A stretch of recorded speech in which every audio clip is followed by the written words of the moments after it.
In this video, we will show you how to adjust the language setting on a Forerunner 965 series smartwatch in the event your watch is in the wrong language. Start by pressing and holding the up menu button. Then scroll down to the last item on the list. This is the system settings.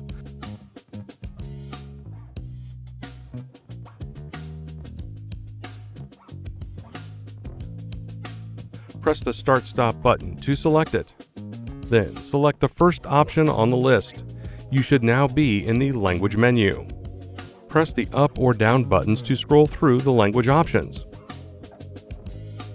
Finally, select your preferred language.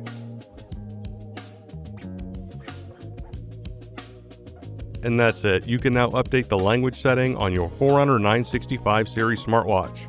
For more help, please visit support.garmin.com. Thanks for watching.